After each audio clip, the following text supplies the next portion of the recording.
자, 이 시간에는 제3취득자의 지위를 보겠습니다.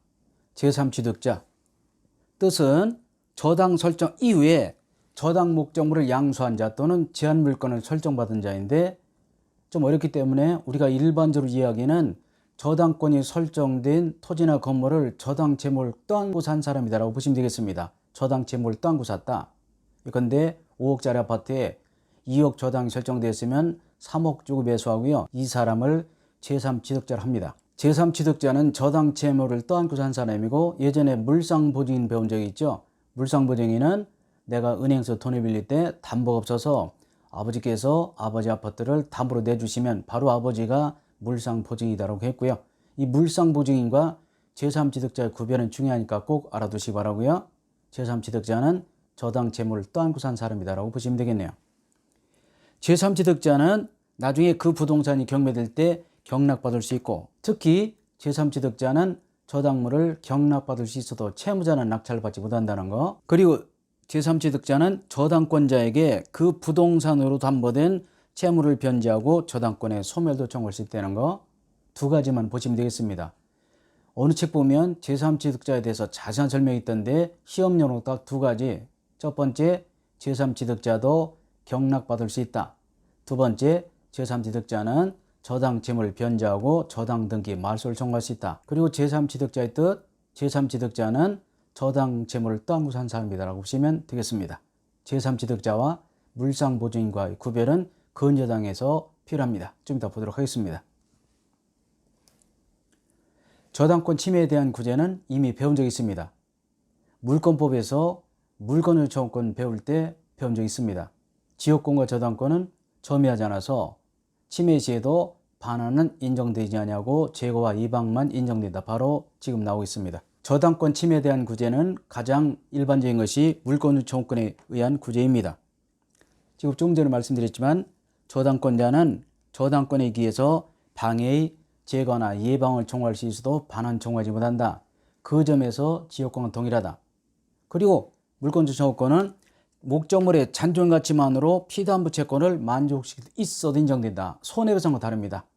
손해배상은 만족시킬 수 없을 때만 인정되지만 물권유초권은 만족시킬 수 있어도 인정되고, 예전에 배웠지만요, 물권유초권은 귀책산류하지 않죠. 손해배상은 귀책산류하고요. 그 차이도 꼭 알아두시기 바라고요. 좀 전에 배웠죠. 반환되지 않는다. 그래서 방해 제거와 예방은 인정되어도 반환은 인정되지 아니한다. 그 점에서 뭐와 동일하다고? 지역권과 동일하다. 아주 중요한 개념 꼭 알아두시기 바라고요. 이에 관한 판례가 나오는데, 아마 은행에서 공장 전체를 담보로 잡고 돈을 빌려준 모양이죠. 근데 채무자인 공장 소유자가 비품을 막 빼내갑니다. 그러면 저당권에 침해가 되기 때문에 저당권자는 구제 방법이 문제되는데, 이때 은행의 저당권자는 반출된 동산에 대해서 반환은 청구할 수 없습니다. 왜? 저당권 자체는 반환 청구 인정되지 않잖아요. 그러나 반출된 동산에 대해서 반환 청구는 인정되지 아니하여도 원상회복 청구는 인정된다. 아주 독특한 판례죠.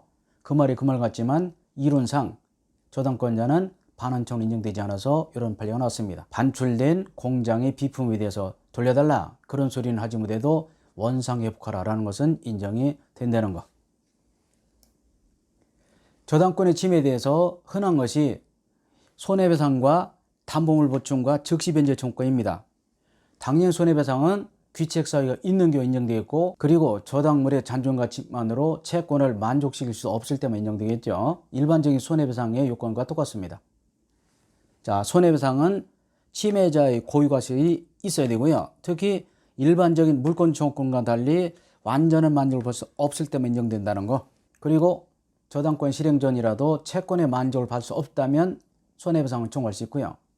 특히 채무자에게는 담보물을 보충하라 또는 즉시변제 청구가 인정됩니다. 저당권 설정자의 책임 있는 사유로 인하여 저당 목적물이 훼손된 경우 등에는 담보물의 보충을 청구할 수 있습니다. 즉 원상회복 또는 상당한 담보증을 요구할 수 있는데, 다만 담보물을 보충해달라, 그런 권리 행사하게 되면 즉시변제하라, 손해배상을 청구할 수 없습니다. 담보물 보충 청구권과 즉시변제 청구권은 양립하지 않는다는 거. 즉시변제 청구권은 저당권의 침해가 채무자의 책임 있는 사유로 인한 경우에 즉시변제를 청구할 수 있고, 이 경우는 배상도 함께 청구할 수 있다는 거 중요합니다. 2번, 3번, 4번 중요하고요. 그러나 침해자가 저당 설정자나 채무자가 아닌 제3자라면 저당권자인 채권자는 담보물을 보충하라 즉시 변제에 청구할 수 없습니다. 왜냐하면 이 담보물을 보충해달라 또는 즉시 변제라는 것은 누구에게만 청구할 수 있다고요? 채무자에게만 청구할 수 있기 때문에 그렇습니다. 침해자가 제3자라면 담보물 보충하라 또는 즉시 변제하라 그런 권리는 저당권자는 갖지 않는다는 거 보시면 되겠고요. 자, 5번은 저당물에 비용을 지출한 경우인데 최근에 많이 나오고 있습니다. 그런데 학원 수업 중에 구체적 설명하다 보니까 더 어려워가지고요. 제가 시험용으로 강의를 해보겠습니다. 저당 목적물이 비용을 지출한 경우는요. 나중에 저당물이 경매되겠죠. 그 경우에 제3취득자는 비용을 받을 수 있어 그러나 저당 설정자나 물상보증인은 받을 수 없습니다. 왜 그러냐고 묻는 분 많이 계시고 또 설명도 애매한 경우가 많은데 공부하실 때는 일단 자기 물건이냐 또는 남의 물건이냐에 따라서 구분하시면 되겠어요. 제3취득자는 남의 물건을 취득했죠. 그러나 저당 설정자나 물상보증인은 원래부터 자기 물건이기 때문에 자기 물건에 돈 들이고 청구할 수 없죠. 그렇게 생각하시면 되겠어요. 순전히 시험용입니다. 자, 제3취득자는 남의 물건을 즉 남의 토지나 건물을 저당 채무를 떠안고 샀기 때문에 거기다 돈 들여서 그런 경우는 비용을 받을 수 있어도 저당 설정자라든지 물상보증인은 자기 물건에 비용을 들이기 때문에 자기 물건에 비용을 들이고 비용은 청구하지 못한다. 이렇게 보시면 되겠네요. 시험에 굉장히 잘 나오니까 주의 깊게 보시기 바라고요. 이 강의는 시험용 강의라는 것을 다시 한번 말씀드리고 어떤 것은 구체적 이유를 설명하지 않고 어떤 것은 암기법만 알려드리는 경우도 있습니다. 그래도 일단 시험용으로는 가장 적합하다고 보시면 되겠습니다.